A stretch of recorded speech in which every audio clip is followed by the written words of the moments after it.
नारद पुराण चतुर्विंश अध्याय वर्णाश्रम धर्म कथनम। एथु अनंतरे सुत ऋषि को अनाई बोइले पवित्र वाणी शुण मन देई। ब्रह्मचारी गण वेदाध्याय शेष जाए गुरु सेवा करी रहिथिब तांक गृहे। तदन्ते घेनिण श्री गुरुंक अनुमति अग्नि प्रदक्षिण करी चलिब तड़ती। वेद वेदांगना धर्म शास्त्र आदि करी गुरुंक गृहरे रही अध्ययन करी। दक्षिणा देई गुरुंकु निज गृहे जीव कन्या विवाह होई निज गृहरे रहिब। सर्वसुलक्षणा जेउ नायिका अटई सुगुणशालिनी पति व्रती जे बोलाई। धर्माचारिणी जे प्रियवादिनी कुशीला उत्तम कूଳରେ जन्मी थिब जे महिला। जेहु नही थिब मातृ पक्षरु पंचमी पुणी नही थिब पितृ पक्षरु सप्तमी। तेमंत कन्या को जेबे ब्राह्मण पाइब अविचारे तार पाणी ग्रहण करिब। कहिली जेउ कन्या पंचमी सप्तमी ता पाणी ग्रहण जेबे करिब के भ्रमी। से विवाह कर्ता गुरु तल्पगामी पापे विलुप्त होइब निश्चय जाने शुणी आपे। कोष्ठ आदि रोग मान थिब जे कन्यार जन्म अटई रोगी वंशरे जाहार। पुणी रुग्ण होइथिब जाहार शरीर चक्षुद्वय दिशुथिब जार गोलाकार। अति खर्ब अंग अति अधिकता न्यून अति अल्प केशवा अति लंबमान। कुरूपावर अटे जेहु असुंदरी क्रोधिता बहु भाषिणी विमना जे नारी। अल्प कथारे कोप करई जे अति जाहार दुष्ट स्वभाव पुण क्रूरमती। पुरुषाकृति अटई स्थूल जा शरीर निश दाढ़ी चिन्ह थाए मुखरे जाहार। वृथारे जे हस्ते जिह्वा करे लंबमान। सर्वदा बसई जेहु पट गृहे जान चित्त आसकत जार विवाह भ्रमरे। से निष्ठुर भावे बहु अन्नग्रास करे। जे बण कन्यार दंत ओष्ठ दुहे स्थूल कहिले कर्कश शोभे जार कंठस्थल। बन अति कला अवा जार रक्त दिशे अल्प कथारे जे बहुत कांदी बसे। पांडुर दिशई देह बरन जाहार स्वभाव कुत्सित अटे जे बण कन्यार। जा देहरे श्वास वा काश रोग थाए निद्रालु होई से अन बरतरे सुए। अनर्थ भाषिणी लोक विद्वेषकारिणी पर निंदावादे रत अटई जे पुणी। जानासिका दीर्घ अटई जे चोरी करे ବହୁତ ଲୋମ ଆବୃତ ଯାହାର ଶରୀରେ, ବଳବୃତ୍ତି ପରବୃତ୍ତି ଅଟଇ ଯାହାର, ଯେ ଧୂର୍ତ୍ତ ସ୍ୱଭାବ ଧରି ଥାଏ ନିରନ୍ତର, ସେପରି କନ୍ୟାକୁ ଜ୍ଞାନୀ ଜନ କଦାଚିତେ ବିବାହ ନହିବ ପଡ଼ି କାହାର ଆୟତେ। ଶୈଶବାବସ୍ଥାରେ ଯେଉଁ କନ୍ୟାର ସ୍ୱଭାବ ଚରିତ ବ୍ୟକ୍ତ ନୁହିଁ ଅବ୍ୟକ୍ତରେ ଥିବ, ନ ଜାଣିବା ପଣେ ତାକୁ ବିଭା ହେଲା ପରେ, କିଛି ଦିନ ଅନ୍ତେ ଯେବେ ଜଣା ଯାଇପାରେ, ସେ ନିର୍ଗୁଣ ପ୍ରଗଲ୍ଭାକୁ ତା ପାଣି ଗ୍ରହୀତା, ବର୍ଜନ କରିବ ହୁଡ଼ି ମାନସରୁ ଚିନ୍ତା। ନିଜ ସ୍ୱାମୀ ନିଜ ପୁତ୍ରଗଣଙ୍କର ପ୍ରତି ନିଷ୍ଠୁରାଚରଣ କରି ଯେଉଁ ନାରୀ ନୀତି ଅନ୍ୟଜନ ପ୍ରତି ଅନୁକୂଳ ହୋଇଥିବ, ଯେପରି ନାରୀକୁ ପରିବର୍ତ୍ତନ କରିବ। ବିବାହ ହୁଇ 8 ପ୍ରକାର ଜଗତେ, ତା ଏବେ କହୁଛି ସର୍ବେ ଶୁଣ ଏକ ଚିତ୍ତେ। ବ୍ରାହ୍ମ ଦୈବ ଆର୍ଷ ପ୍ରଜା ପତ୍ୟ ଯେ ଅସୁର, ଗାନ୍ଧର୍ବ ରାକ୍ଷସ ବିଧି ପୈଶାଚ ଆବର, ଏ 8 ମଧ୍ୟରେ ଶ୍ରେଷ୍ଠ ଅଟେ ପୂର୍ବା ପୂର୍ବ, ଅଭାବ ଘଟିଲେ ପର ଯେ କରିବ। ବ୍ରାହ୍ମ ବିବାହ ବା ଦୈବ ବିବାହେ କନ୍ୟାର, କରକୁ ଗ୍ରହଣ କରି ନେବ ବିଭାବର।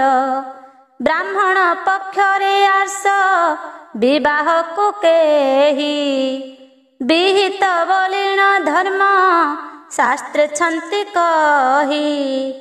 ପ୍ରାଜାପତ୍ୟ ଆଦି 5 ପ୍ରକାର ଯେ ଉକ୍ତ, ବ୍ରାହ୍ମଣ ପକ୍ଷରେ ତାହା ଅଟଇ ଗର୍ହିତ।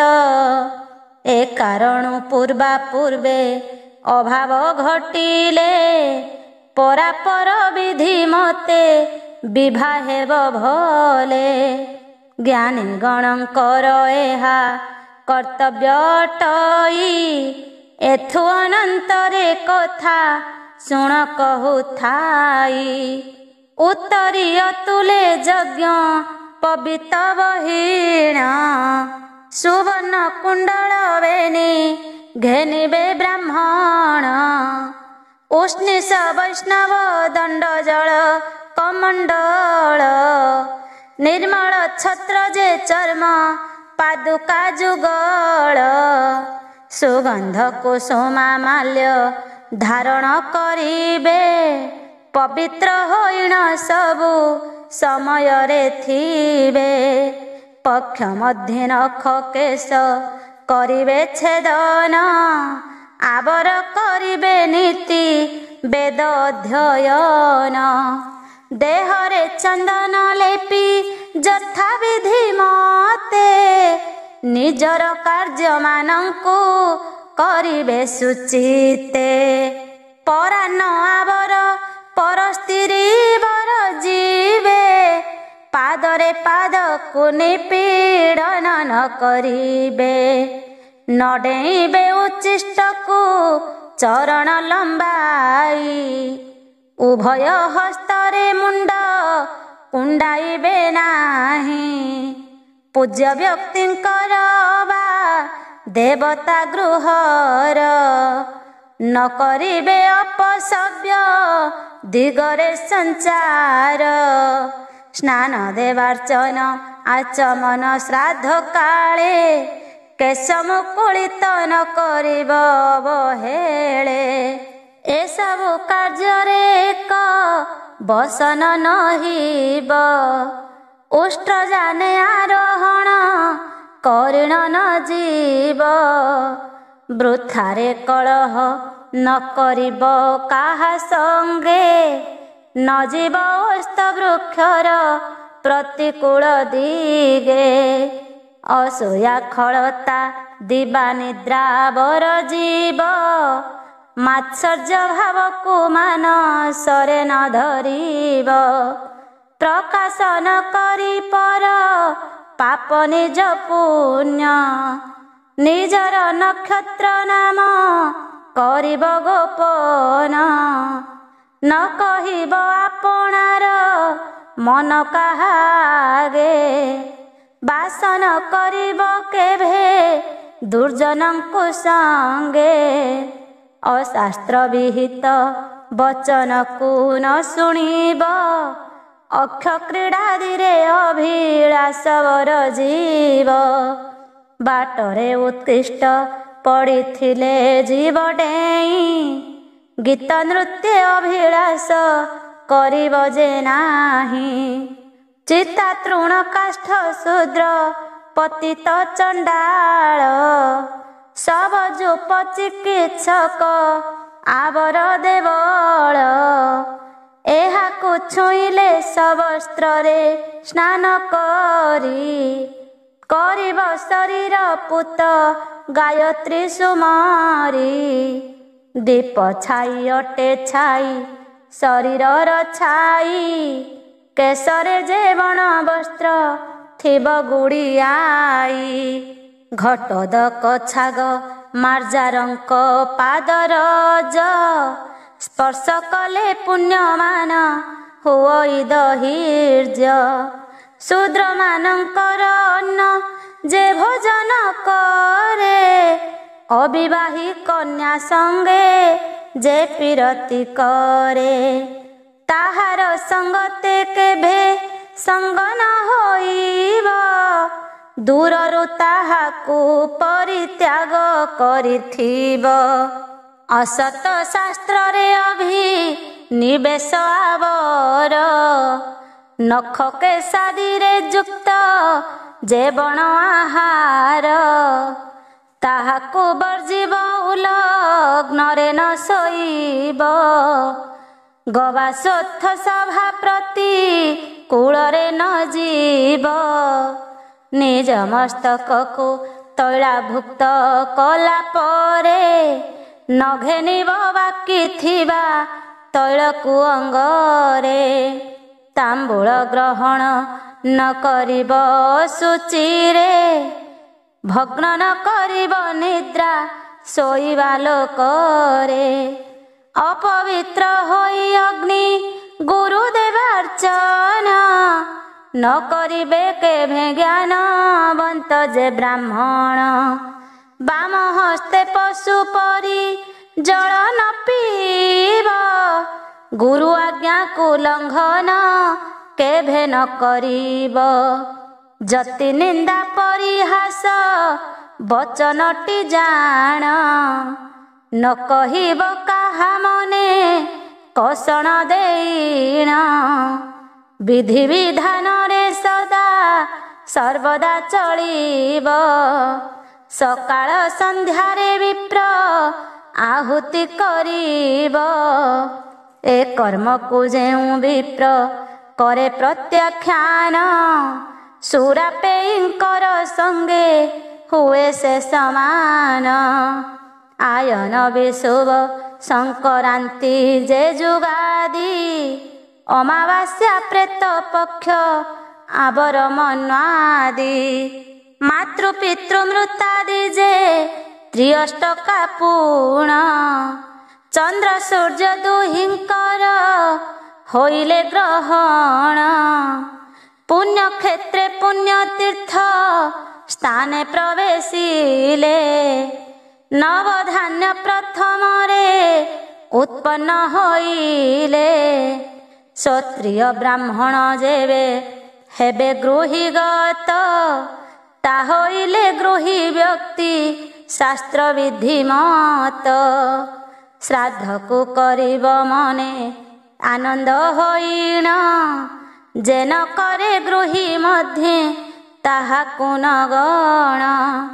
ऊर्ध्व पुण्य चिता न काटिण जे द्विजाति यज्ञ दान तप होम तर्पण करती जेते जेते वेद पाठ करती बयान फल न मिलई ताहा वृथा हुए जान बहु सुपंडित ए विषय छंती कही श्राद्धे ऊर्ध्व पुण्ड करे प्रयोजन नाही तुलसी नुहई श्राद्ध कर्मे प्रयोजन एणु आपणा रहिता कांक्षी जेउ जन सेथि विषय वृद्ध गणकर मत आचार ग्रहण करवार समुचित एसबु धर्मर अनुष्ठान जे करई ताहार मन कामना सिद्धि हुए नाही त्रिजाति गणर एहा सम्यक प्रकारे पालिबा उचित अटे कर्तव्य संसारे जे अटे परिसदा चार परायण ताठारे प्रसन्न हंती प्रभु नारायण असाध्य साधन सेहु हेळे करि पारे श्री विष्णु संतोष हंती सदा ताहा परे अधम क्षेत्र मोहन कहे जोड़ी कर सदाचार करी जने संसारु निस्तर इति श्री बृहत् नारद पुराणे वर्णाश्रम धर्म कथने नाम चतुर्विंशाध्याय पंचविंश अध्याय सदाचार विषय वर्णन सुत बोइले हे आज ऋषि गण शुण गृहीर कर्तव्य कार्य करी वर्णन कर्तव्य पालन करे जेउ गृही जन सकल अरिष्टतार हुई खंडन सज्जा त्याग करी ब्राह्म मुहूर्तरु गृही देश कलापकु परिष्कार जे करई विरोधी नुहई जेहु सत्य धर्मर आपणा जीविका परि भावे जे मनर यज्ञ उपवीत कने करिण धारण मलमूत्र आदि त्याग करिब ब्राह्मण पुणी त्रिसंध्यारे मल त्याग समय रे चाहिब दक्षिण दिगे रहिछि शास्त्र रे आवर कर तलरे काष्ठ खंडे धरी मल विसर्जिब मौन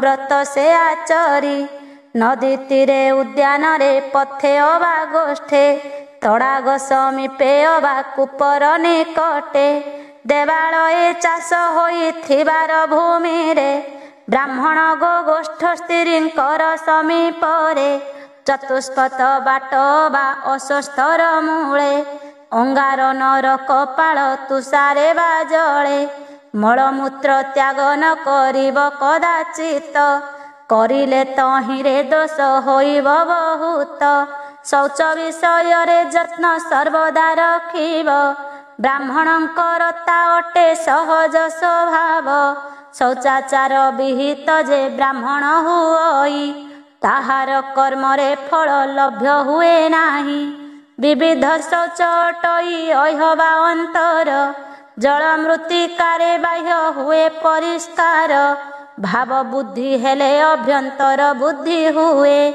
एहा जेन करे से अशुचि बोलाए मल त्याग परे करे लिंग को धरिण उठी मात्र 3 पाद करिब गमन अनुचित भूतलरु मृत्तिका को घेनी शौच क्रिया अर्थे ताहा जत्ने थिब आणी जेते काल जाए लेप गंधन छाड़ीब तेते काल जाए शौच क्रियादि करिब मूषा खोला माटी अबा लंगल कर्षण शौचार्थे मृत्तिका जेन करिब ग्रहण जल मध्य बसी शौच क्रिया न करिब बांफी कूप निकटरे शौच न होइब लिंगरे 3 बार वृषण रे 1 बार 5 बार माटी लगाइब गुह द्वार ମୃତ୍ତିକା ଘେନିଣ ବାମ ହସ୍ତେ 10 ବାର, ପୁଣି ଯେ ଘେନିବ ବେନି କରେ 7 ଥର,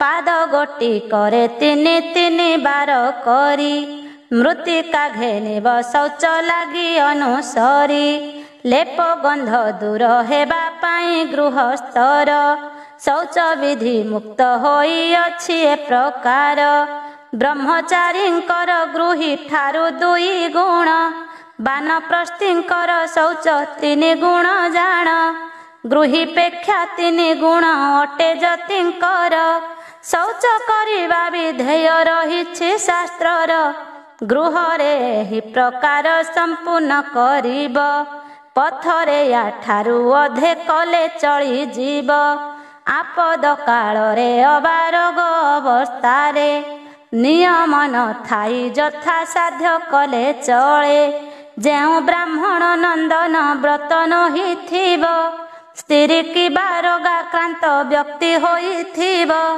ଲେପ ଗନ୍ଧ ଦୂର ହେବା ପରକାରେ ଜାଣ, ଶୌଚ ହୋଇବେ ସେ ଏହା ଶାସ୍ତ୍ରର ପ୍ରମାଣ, ବିଧବାର ମଣି ବ୍ରତ ସ୍ଥିତ ବ୍ୟକ୍ତିମାନେ, ଶୌଚ ବିଧି କରିବେ ଯତିଙ୍କ ସମାନେ, ବ୍ରାହ୍ମଣେ ପରି ଶୌଚ ହେଲା ପରେ ଆସି, ପୂର୍ବକୀୟ ବା ଉତ୍ତରେ ମୁଖ କରି ବସି, ଜିତେନ୍ଦ୍ରିୟ ହୋଇ ଆଚମନକୁ କରିବେ, ବିଷ୍ଣୁଙ୍କ ନାମ ତ୍ରିବାର ମୁଖେ ଉଚ୍ଚାରିବେ, ଆଚମନେ ଜଳପାନ କରି 3 ଥର, କପାଳେ ସିଞ୍ଚିବେ ଜଳ ତୋଳି 2 ବାର, ଓଷ୍ଠମାର୍ଜନ କରିଣ 3 ବାର ଜଳେ, ଇନ୍ଦ୍ରିୟ ସ୍ପର୍ଶ କରିବେ ଶୁଦ୍ଧ ମନେ ବଳେ, ତାପରେ ସ୍ନାନ କରିଣ ଗାତ୍ର ଶୁଦ୍ଧି ହୋଇ, ପିତୃଙ୍କୁ ତୋଷିବେ ତିଳ ଯୁକ୍ତ ଜଳ ଦେଇ,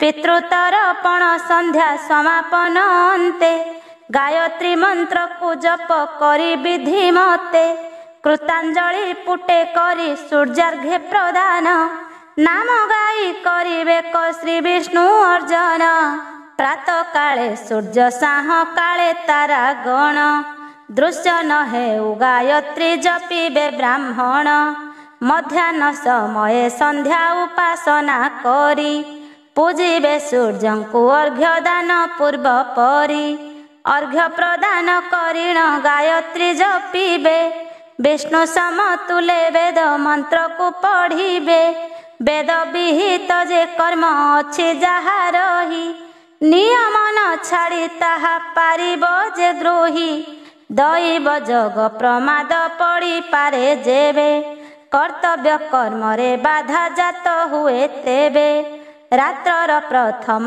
ଯାମେ ଯେ ସକଳ କାର୍ଯ୍ୟ, ସମ୍ପାଦି କରିବ ଯଥା ବିଧାନରେ ଦ୍ୱିଜ, କୌଣସି ଆପଦ ନଥାଇଣ ଯେଉଁ ଧୂର୍ତ୍ତ, ସନ୍ଧ୍ୟା ଉପାସନା କାର୍ଯ୍ୟ କରଇବ୍ୟ କତ, ଅଧିକାର ନାହିଁ ତାର କୌଣସି କାର୍ଯ୍ୟରେ, ସେ କାପାଷାଣ୍ଡ ବୋଲି ଲେଖା ଯେ ଶାସ୍ତ୍ରରେ, ଯେ କୂଟ ଯୁକ୍ତିରେ ପାରଦର୍ଶୀ ବୋଲାଇଣ, ସନ୍ଧ୍ୟାଦି କାର୍ଯ୍ୟକୁ କରିଥାଏ ବିସର୍ଜନ, ତାର ସଙ୍ଗତରେ ଯେହୁ ଆଳାପ କରଇ, ସେ ଘୋର ନରକେ ପଡ଼ି ଯନ୍ତ୍ରଣା ଲଭଇ, ଚନ୍ଦ୍ର ସୂର୍ଯ୍ୟ ଗ୍ରହ ତାରା ଗଣ ଥିବା ଯାଏ, ସେବ୍ୟକ 3 କରୁ ଉଦ୍ଧାର ନ ପାଏ, ପ୍ରତ୍ୟହ ଗୃହସ୍ଥାଶ୍ରମୀ ଦେବଙ୍କୁ ପୂଜିବ, ବୈଶ୍ୟ ଦେବ କରି ସବିଧାନେ ବଳି ଦେବ, ଦ୍ୱାରେ ଥିବା ଅତିଥିଙ୍କୁ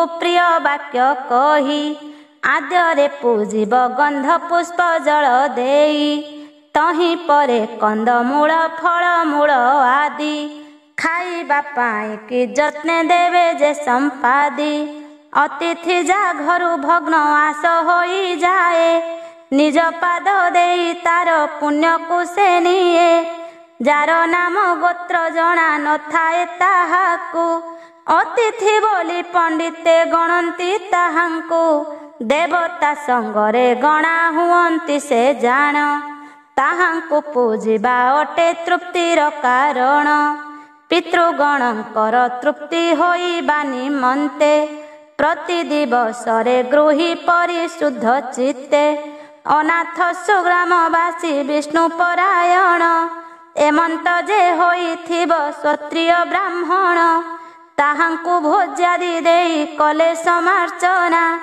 ତହିଁରେ ହୁଅନ୍ତି ପିତୃଗଣ ହୃଷ୍ଟମନା। ଯେଉଁ ଗୃହୀ ଜନ ପଞ୍ଚଯଜ୍ଞ ତ୍ୟାଗ କରେ, ବ୍ରାହ୍ମଣ ମଧ୍ୟରେ ଗଣା ଅଟେ ସେ ସଂସାରେ। ଏଣୁ ଯତନରେ ପଞ୍ଚଯଜ୍ଞ ପ୍ରତିଦିନ, କରିବ ସଂଯତ ହୋଇ ଗୃହସ୍ଥ ବ୍ରାହ୍ମଣ। ଦେବଯଜ୍ଞ ଭୂତଯଜ୍ଞ ପିତୃଯଜ୍ଞ ତୁଲେ, ନୃପଜ୍ଞ ଦ୍ୱାରା ଯଜ୍ଞକୁ ପଞ୍ଚଯଜ୍ଞ ବୋଲେ। ଯଜ୍ଞ ଯଜ୍ଞ ଶେଷ କରି ବ୍ରାହ୍ମଣ ସଜନ, ପଞ୍ଚଯଜ୍ଞ ଶେଷ କରି ବ୍ରାହ୍ମଣ ସଜନ। ଗୃହୀ ଘେନି ସଙ୍ଗତରେ କରିବ ଭୋଜନ, ଭୋଜପତ୍ରକୁ ଛାଡ଼ିଣ ଭୋଜନ କାଳରେ।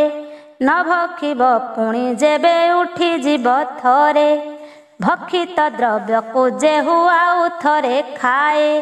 ଫଳାଦି ସଙ୍ଗେ ଲବଣ ଯୁକ୍ତ କରି ଖାଏ, ଗୋମାଂସ ସଙ୍ଗରେ ସମ ଅଟଇ ସେ ଜାଣ। ଶାସ୍ତ୍ରେ ବଖାଣି ଅଛନ୍ତି ଏହା ବୁଦ୍ଧଗଣ, ଜଳପାନ କାଳେ ଅବା ଆଚମନ କାଳେ। ଶବ୍ଦ କଲେ ନର୍କେ ବାସ କରଇ ସେ ହେଳେ, ପ୍ରତିଦିନ ପଥ୍ୟ ଅନ୍ନ ଭୋଜନ କରିବ। ଅନ୍ନଦାତା ପ୍ରତି କେଭେ ଘୃଣା ନ ରଖିବ, ଭୋଜନ ଶେଷରେ ଜଳେ ଆଚମନ କରି। ଶାସ୍ତ୍ରକୁ ଚିନ୍ତିବ ଗୁରୁ ବାକ୍ୟକୁ ସୁମରି, ଶାସ୍ତ୍ର ଚିନ୍ତା ବିଷୟରେ ଉନ୍ମନା ହୋଇବ। କାହାରି ଅନିଷ୍ଠ ମନେ ଚିନ୍ତା ନ କରିବ, ରାତ୍ରିରେ ଅତିଥି ଆସି ହେଲେ ଉପସ୍ଥିତ। କନ୍ଦମୂଳ ଫଳ ଦେବ ତାହାଙ୍କୁ ଗୃହସ୍ଥ, ଜଳ ଆସନ ଯେ ଶଯ୍ୟା ଦେଇ ସମାଦରେ। ସତ୍କାର କରିବ ନିଜ ଶକ୍ତି ଅନୁସାରେ, ଏପରି ଗୃହସ୍ଥ ସଦାଚାର ପରାୟଣ। ନିୟମ ପାଳନ କରି ହେବ ପ୍ରତିଦିନ, ସଦାଚାର ତ୍ୟାଗ କଲେ ପ୍ରାୟଶ୍ଚିତ ପାଇଁ। ଅହ ହେବ ବୋଲି ସ୍ମୃତି ଶାସ୍ତ୍ର ଅଛି କହି, ଶୁଣିଲ ତ ଋଷିମାନେ ଗୃହୀର ନିୟମ। ବାନପ୍ରସ୍ଥ ବିଧି ଏବେ କହୁଅଛି ଶୁଣ, ଶିରେ ଥିବା କେଶଲାଳ ଶୁଷ୍କ ଦେଖାଗଲେ, ଶରୀରର ମାଂସ ଯାକ ଶିଥିଳ ହୋଇଲେ। ପୁତ୍ରର ପାଶରେ ଭାରି ଯାକୁ ଛାଡ଼ି ଗୃହୀ, କିବା ସେ ଭାର୍ଯ୍ୟାକୁ ନିଜ ସଙ୍ଗତରେ ନେଇ। ଗୃହତ୍ୟାଗ କରିବନେ ଗମନ କରିବ, କୁଟୀର ନିର୍ମାଣୀ ବନ ମଧ୍ୟରେ ରହିବ। ବନବାସ କାଳେ ସ୍ଥାନ ସନ୍ଧ୍ୟା ପ୍ରତିଦିନ, କରିବ ଆବର ନଖ କେଶାଦି ଧାରଣ। କୁଶ ଶଯ୍ୟା କରି ଭୂମି ତଳରେ ଶୋଇବ, ପଞ୍ଚଯଜ୍ଞାଦିରେ ଅନୁଷ୍ଠାନକୁ କରିବ। ଜୀବନ ଧାରଣେ ବନଜାତ ଫଳ ମୂଳ, ଭକ୍ଷଣ କରି ପିଇବ ଝରଣାର ଜଳ। ସବୁ ପ୍ରାଣୀଙ୍କର ହିତ ବିଚାରି ସନ୍ତତେ, ନାରାୟଣ ପରାୟଣ ହେବ ବିରତେ।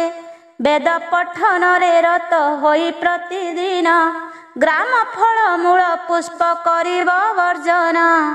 ଉଦର ପୋଷଣେ ଅଷ୍ଟ ଗ୍ରାସ ମାତ୍ର ଖାଇ, ନିଶାରେ ଭୋଜନ କେଭେ କରିବ ଯେ ନାହିଁ। ବନଜାତ ତୈଳ ଅଙ୍ଗେ ଲେପନ କରିବ, ନିଦ୍ରା ମୌଥୁନ ଆଳସ୍ୟକୁ ବରଜିବ। ମିଥ୍ୟା ନ କହିଣ ପର ନିନ୍ଦାହୀନ କରି, କାଳ କଟାଇବ ମନେ ହରିଙ୍କି ସୁମରି।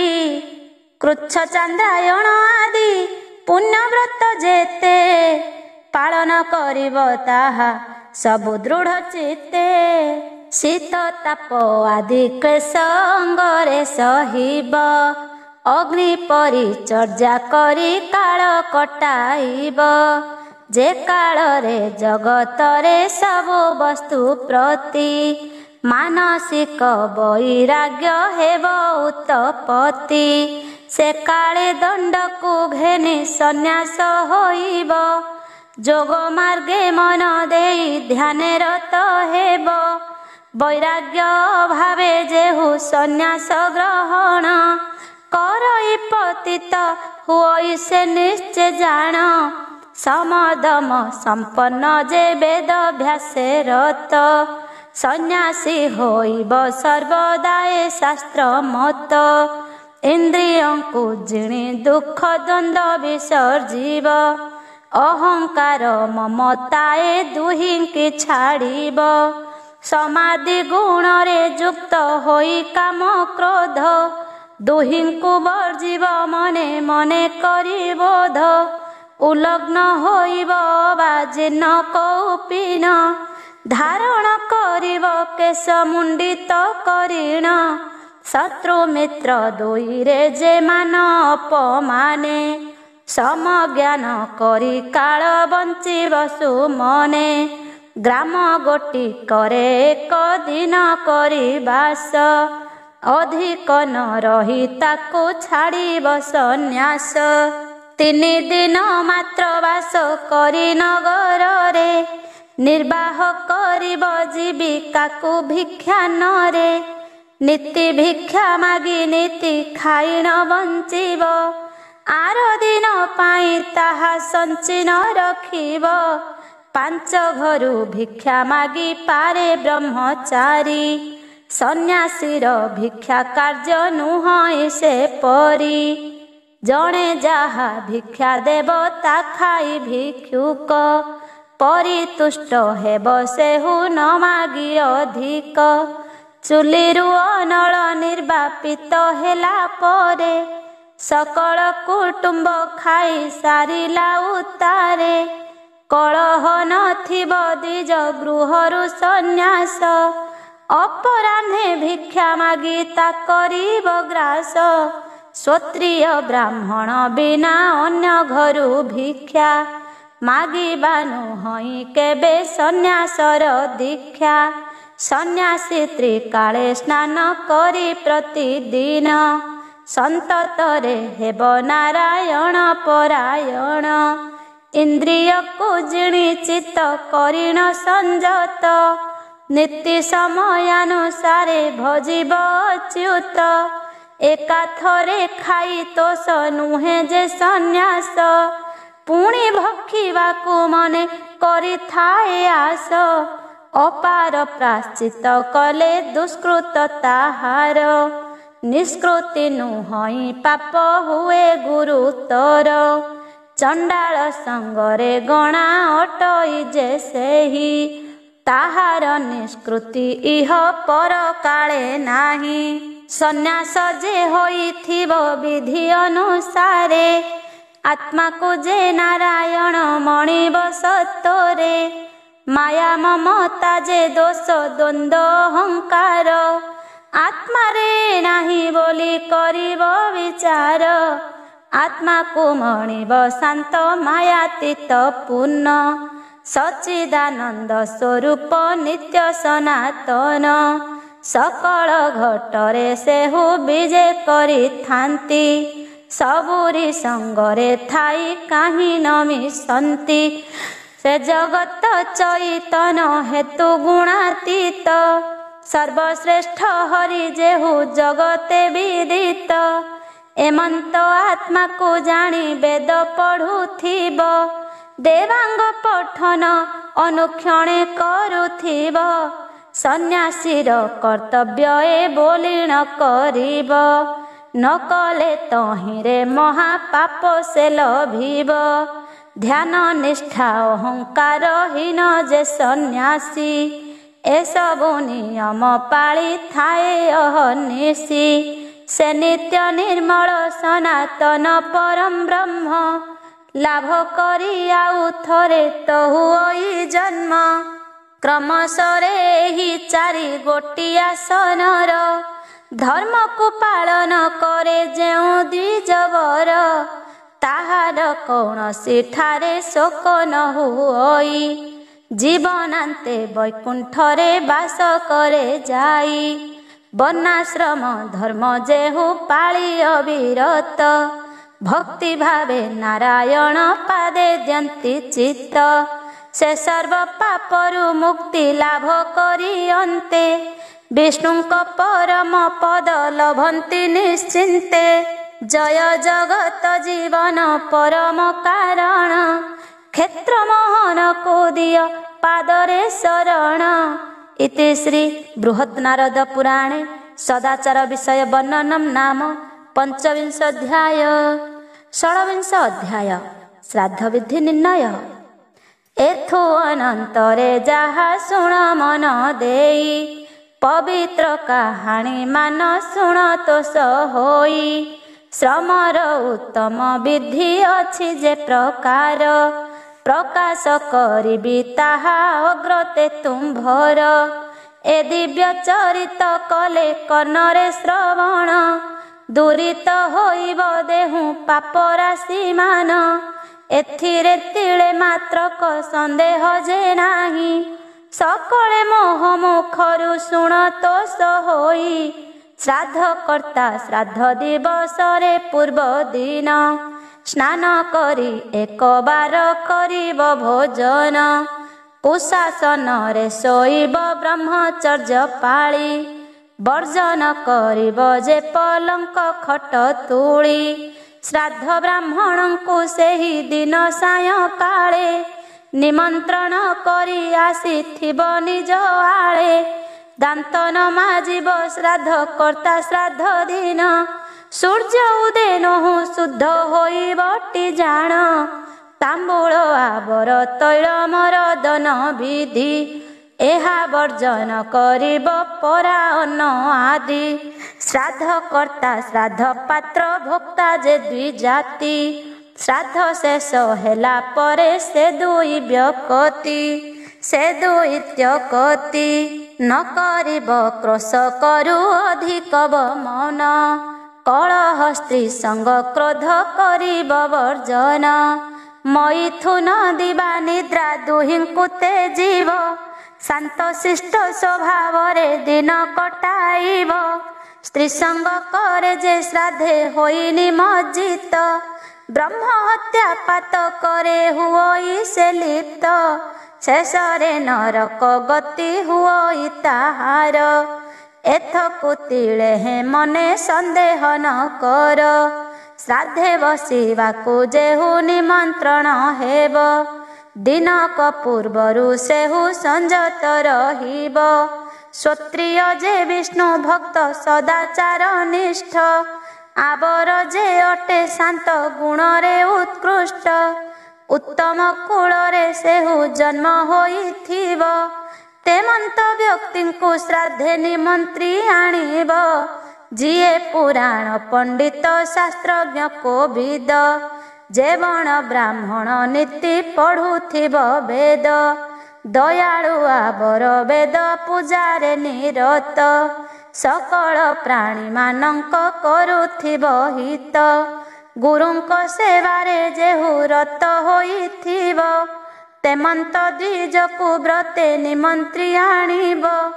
ପୁଣି ଶ୍ରାଦ୍ଧରେ ବର୍ଜନ କରିବ ଯାହାକୁ, ଶୁଣ ତାହାଙ୍କର ଗୁଣ କହୁଛି ତୁମ୍ଭଙ୍କୁ। ମଦ୍ୟପି ଲମ୍ପଟି ଚୋର ଅସତ ଚରିତ୍ର, ଚିର ରୁଗ୍ଣ ବହୁ ରୋଗେ ଥିବ ଯେ ପୀଡ଼ିତ। ବେଦ ବିଧାନରେ ଯାର ନଥିବ ଦଖଲ, ସବୁ ସମୟରେ ପରେ ଖୋଜୁଥିବ ଖାଲ। ମୁଖ ମଧ୍ୟେ ପର ନିନ୍ଦା ସଦା ଗାଉଥିବ, ପରର ଐଶ୍ୱର୍ଯ୍ୟ ଦେଖି ଯେ ବିମୁଖ ହେବ। ମନ୍ତ୍ର ବିକ୍ରୟ କରିଣ ପୋଷୁଥିବ ପେଟ, ତନ୍ତ୍ର ସାଧନାରେ ହୋଇଥିବ ଯେ ନିବିଷ୍ଟ।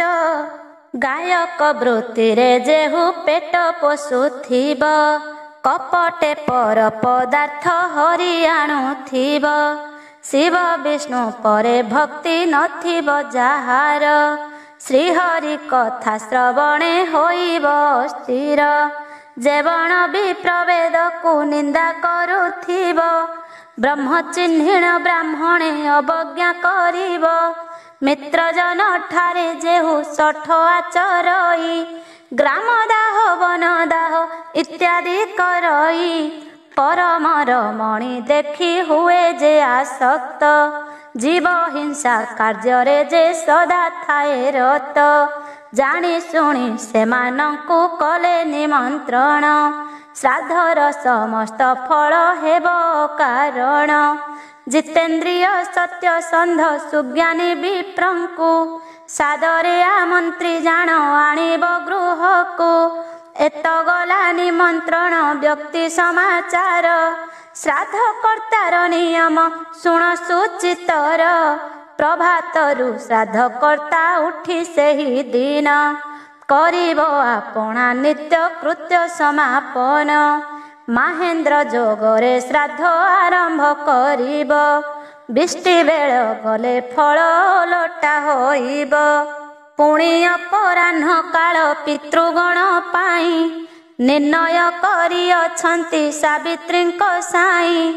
यथा नियमरे श्राद्ध न कले पालन से पिंडमान राक्षसे भुंजन्ति आसीण श्राद्ध कर्ता श्राद्ध भोक्ता दुहे से दोषरे पतित हुअन्ति जाई घोर नरकरे श्राद्ध काले जेबे दुई दिन को पाइब कृष्ण पक्षे पूर्व दिन करिबाकु हेब शुक्ल पक्षरे पर दिन श्राद्ध पाई रहिछि शास्त्र नियम शुण मन देई विश्वदेव स्थाने दुई जन ब्राह्मणंकु पितृस्थाने बसाइब जे तिनि जनंकु किबा जणे जणे करी श्राद्धे बसाइब मात्र उपयुक्त विप्र सेहु होइथिब श्राद्धर मंडल दुई परकारे जान विप्र मानंक पक्षरे हुए चतुष्कोण क्षत्रिय वैश्यर पक्षे त्रिकोण हुई शूद्रर मंडल रेखा करा जाए नाही जल छटा देई जले मंडल काटिब सेही मंडल रे शूद्रता श्राद्ध करिब विप्र भावरे भाई किबा पुतुरांकु निमंत्रण करी आनी बरिब श्राद्धकु सेमाने नथिले निजे श्राद्धरे बसिब किंतु वेदहीन विप्र केभे न करिब जेउ विप्रंकु बरण करिब श्राद्धरे नारायण मणि पूजा करिब तांकरे आगे दैव विप्र गणे जतने पूजिब ताहा परे पितृंकर श्राद्ध आचरिब अन्यान्य शास्त्र विधान श्राद्ध विधि जेते ताहाको पालिब श्राद्ध कर्ता शुद्ध चित्ते पितृमानंकर नाम गोत्र उच्चारिण भक्ति रे करिब सेमानंकु पिंड दान श्राद्ध शेष हेले स्वस्ति वाचन करिब मंत्र पाठ करी आशीर्वाद को घेनिब द्विजंकु प्रणाम करी दक्षिणा देइण तदंते करिब सेमानंकु विसर्जन श्राद्ध दिन श्राद्ध कर्ता श्राद्ध भोक्ता दुई रमणी मानंक संगन करिबे केही पथ पर्यटन अध्ययन न करिबे हृदयरु राग अहंकार विवर्जिबे अत्यंत दरिद्र जन जेहु होइथिब श्राद्ध करिबा पाई कि सकति नथिब कंचा पदार्थ रे श्राद्ध करिब आंभर अथवा करिब घृत ढाଳି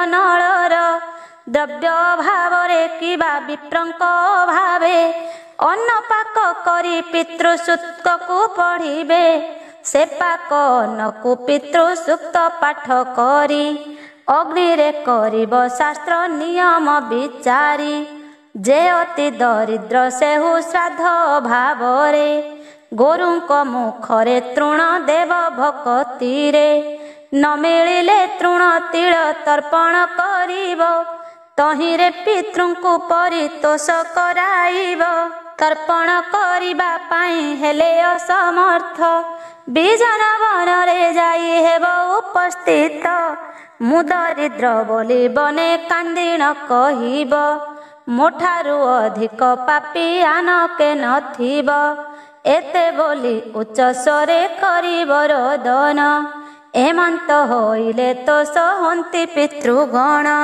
ତାହା ପରେ ଦିନ ଶ୍ରାଦ୍ଧ କର୍ତ୍ତା ଯେଉଁ ନର ନ କରିବ ପିତୃତରପଣ ଯେ ଜଳର, ସେ ଦୋଷକୁ ପାଇ ତାର ବଂଶନାଶ ଯାଏ, ପୁଣି ହିଁ ତାହାର ବ୍ରହ୍ମ ହତ୍ୟା ପାପ ହୁଏ।